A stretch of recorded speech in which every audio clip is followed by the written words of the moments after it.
નમસ્તે વિદ્યાર્થી મિત્રો, સિદ્ધિ હિન્દી વિદ્યાલયની યુટ્યુબ ચેનલ ઉપર આપ સર્વનું हार्दिक स्वागत है। वीडियो की शुरुआत करने से पहले भगवान की एक छोटी सी प्रार्थना हो जाए और इस प्रार्थना के साथ साथ विश्व के लोगों का कल्याण हो, ऐसी भगवान से प्रार्थना करें ताकि अभी वर्तमान समय में जो कोरोना महामारी चल रही है वो जल्दी से इस विश्व से दूर हो जाए। जैसे ही 2020 ख़त्म हो उसी के साथ इस महामारी भी ख़त्म हो जाए और लोग फिर से पहले की तरह हंसते खेलते हुए अपनी लाइफ को जिए, ऐसी प्रार्थना करते हैं। और इसी प्रार्थना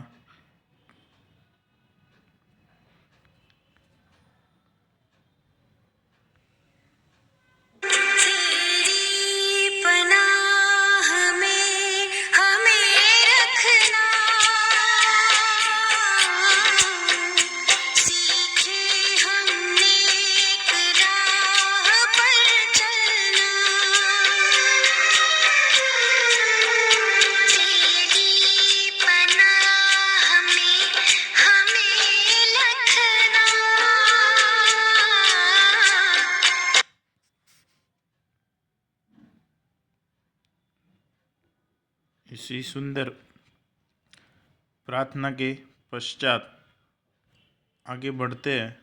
कक्षा 9th विषय सामाजिक विज्ञान के अंतर्गत मैं जानी जयदेव आप सबका स्वागत करता हूँ। और इस वीडियो के अंतर्गत हम हमारे पाठ नंबर 14 जिसका नाम है भारत स्थान भूस्तरीय रचना और भूपृष्ठ भाग 2 के बारे में चर्चा कर रहे थे। इस पाठ के अंतर्गत हमने उत्तरी पर्वतीय प्रदेश, उत्तरी मैदान, प्रायद्वीपीय पठारी प्रदेश और तटीय मैदान के बारे में जानकारी प्राप्त की थी। अब आगे 5वां है द्वीप समूह, इसकी जानकारी प्राप्त करेंगे। तो शुरुआत करते हैं।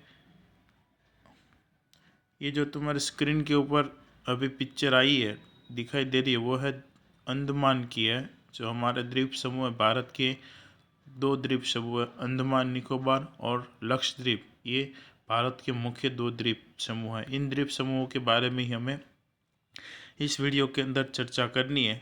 अब इन दोनों द्वीप समूहों को अलग अलग देखते हैं। ये है लक्षद्वीप और ये है तुम लोगों का अंडमान। ये अंडमान और निकोबार और लक्षद्वीप की फोटोग्राफ तुम्हारे डिस्प्ले के अंदर तुम्हें अभी जो स्क्रीन के ऊपर दिखाई दे रही है वो है। अब इनके बारे में विस्तार से जानकारी प्राप्त करते हैं। तो भारत में कई द्वीप आए हुए हैं, कई ऐसे द्वीप आए हुए भारत के अंदर, परंतु अंडमान निकोबार और लक्षद्वीप मुख्य द्वीप समूह है।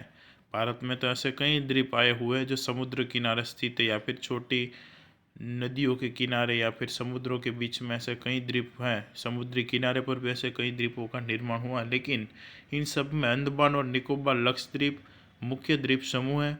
लक्षद्वीप में अनेक छोटे छोटे द्वीप आए हुए हैं और उसमें भी लक्षद्वीप के अंदर अनेक छोटे छोटे द्वीप आए हुए हैं। और ये दोनों कहाँ पर स्थित है, अंडमान निकोबार और लक्षद्वीप?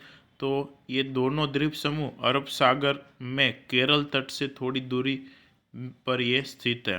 जिसमें लक्षद्वीप कहाँ पर स्थित है, तो लक्षद्वीप केरल के जो समुद्री तट है वहाँ से थोड़ी दूरी पर कौन सा तट आया हुआ है, लक्षद्वीप आया हुआ है। उनका आकार घोड़े के नाल जैसा है। लक्षद्वीप का आकार कैसा है, घोड़े की नाल। घोड़े की नाल कैसी होती है, अर्धवर्तुलाकार होती है, उसी के प्रकार लक्षद्वीप का आकार है। इस प्रकार के प्रवाल द्वीप को एटोला कहते हैं और इस प्रकार के प्रवाल द्वीप को क्या कहते हैं, एटोला कहते हैं। अगर परिभाषा पूछे एटोला किसे कहते हैं, तो एटोला किसे कहते हैं कि समुद्र के अंदर घोड़े के आकार जैसा जो द्वीप प्रवाल द्वीप का निर्माण होता है उसे एटोला कहते हैं। यहाँ समुद्र के अंदर घोड़े के नाल जैसे आकार वाले द्वीप को क्या कहते हैं, एटोला कहते हैं।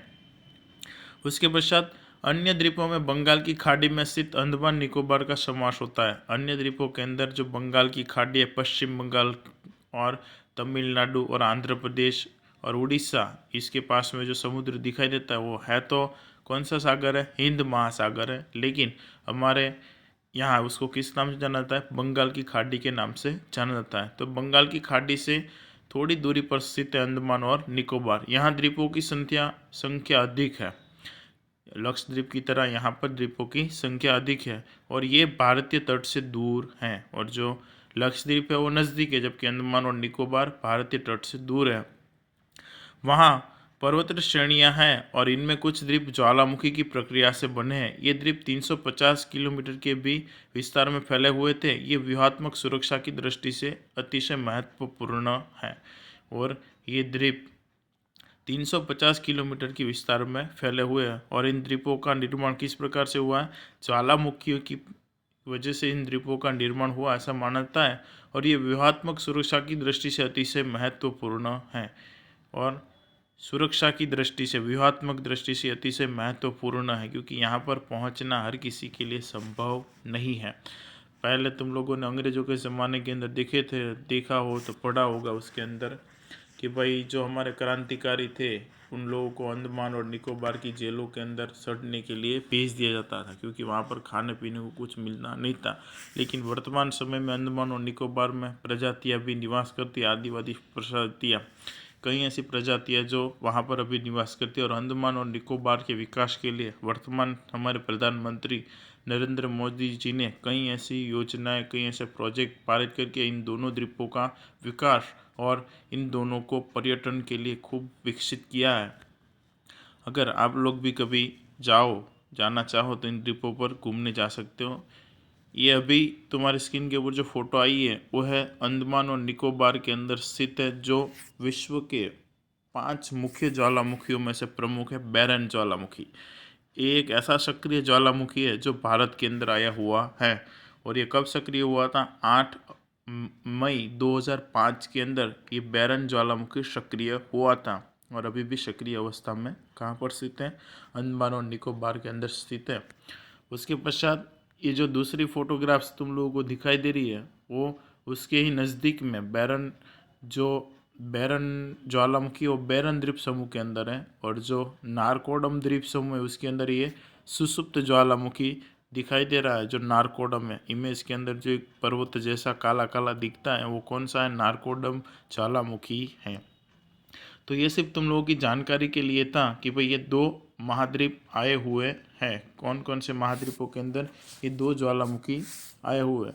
और इसी तरह भारत के भूपृष्ठ में विविधता को देखने को मिलती है। प्रत्येक भाग की अपनी विशिष्ट लाक्षणिकता और फिर भी सभी विभाग एक दूसरे के साथ जुड़े हैं।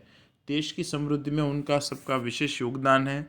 वे अन्य संसाधनों के लिए भी उपयोगी है। उत्तर के उपजाऊ काप के मैदान का अनाज का भंडार कहा जाता है। उत्तर के मैदान को भारत का क्या कहा जाता है? अनाज का भंडार के रूप में जाना जाता है। दक्षिण भारत का पठारी प्रदेश विविध खनिज संसाधनों से समृद्ध है। कोयला है, सोना है, उसके पश्चात हीरे है, तांबा है, लोह है, मैंगनीज है, आदि धातुएं खनिज संसाधनों के लिए समृद्ध कौन सा है? भारत का दक्षिण पठारी प्रदेश, जिससे देश के औद्योगिक विकास को गति मिलती है। उत्तर का पर्वतीय प्रदेश विपुल जलराशि वाली नदियों का उद्गम स्थान है। उत्तर का जो हिमालय है वो विपुल जलराशि वाली नदियों का उद्गम स्थान है। गंगा, यमुना, सिंधु, सतलुज आदि जो विपुल जल राशि, जो 12 मास चलने वाली नदियाँ हैं, उनका उद्गम स्थान के रूप में जानता है। साथ साथ वन संसाधन की विविधता के लिए भी मशहूर है। साथ ही साथ उत्तर का जो पर्वतीय विस्तार है वो वन संसाधन के लिए भी उपयुक्त है।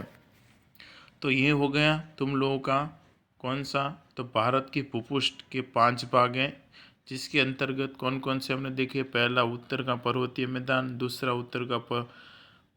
उत्तर का मैदानी प्रदेश, उसके पश्चात तीसरा देखा प्रायद्वीपीय पठारी प्रदेश, चौथा तटीय मैदान, और अभी 5वां द्वीप समूह के बारे में जानकारी प्राप्त की। और यहाँ पर ही भारत के 5 भूपृष्ठों के बारे में आप लोगों ने जानकारी प्राप्त कर ली है। इन 5 भूपृष्ठों के भागों के अंदर किसी को भी अगर कोई समस्या हो, कहीं पर भी अगर कोई बात समझ में ना आए हो या फिर कोई क्वेरी रही हो, तो आप लोग स्कूल के नंबर के द्वारा अपनी क्वेरी का सॉल्यूशन प्राप्त कर सकते हैं। और इस 5 भूपृष्ठ के बारे में जानकारी याद रखना कक्षा 10वीं के अंदर तुम लोगों को उपयोग में आएगा। इसी के साथ थैंक यू, सुनने के लिए धन्यवाद। जय श्री कृष्णा।